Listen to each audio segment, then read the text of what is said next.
নগাঁও আদালতৰ সমীপত অপ্ৰীতিকৰ পৰিস্থিতিৰ সৃষ্টি। ই ৰিক্সা চালক যাত্ৰীৰ মাজত ভাড়া দিয়াক লৈ প্ৰচণ্ড মাৰপিট। দুই পক্ষৰ মাৰপিটত তেজেৰে তুমুৰলি যাত্ৰী চালকৰ। পৰৱৰ্তী সময়ত নগাঁও সদৰ আৰক্ষী উপস্থিত হৈ নিয়ন্ত্ৰণ কৰে পৰিস্থিতি। ই ৰিক্সা চালকৰ লগতে যাত্ৰীক থানালৈ লৈ যায় আৰক্ষীয়ে। পুনৰবাৰ জনাইছো, নগাঁও আদালতৰ সমীপত অপ্ৰীতিকৰ পৰিস্থিতিৰ সৃষ্টি হৈছে।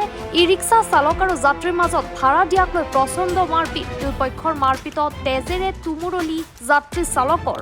পৰৱৰ্তী সময়ত নগাঁও সদৰ আৰক্ষী উপস্থিত হৈ নিয়ন্ত্ৰণ কৰে পৰিস্থিতি। ই ৰিক্সা চালকৰ লগতে যাত্ৰীক থানালৈ লৈ যায় আৰক্ষীয়ে। আমি কৈছো যে আপোনালোকে ইয়াৰ পৰা 20 টকা তেলেগুটি যাব, 20 টকা ভাড়া। সিহঁতে কৈছে 10 টকা কৰি যাম। আমি কৈছে আমি নাযাওঁ, তেতিয়াহ'লে আপুনি বেলেগ গাড়ীত যাওক। সেই পেলাই নামি পেলাই গৈছোঁ কিবা তোৰ ঘৰ ক'ত? আমি কৈছে মোৰ ঘৰ এই টান পৰা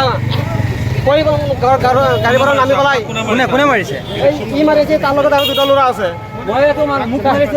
তাৰ লগত দুটা ল'ৰা আছে, মোক মাৰিছে। ইটা দি মাৰিছে, ইটা দি মাৰিছে। কিয় মাৰিছে? মাৰিছে ভাড়া বেছি কৈছো আমি কৈছে। বেছি কোৱাৰ কাৰণে? বেছি কোৱাৰ কাৰণে। আপুনি ক'ৰ পৰা কৈছিলে? ক'ৰ পৰা কৈ আছিলে? আমি ইয়াৰ পৰা কৈছো তেলেগুটি যাম। তেলেপুটি যাম।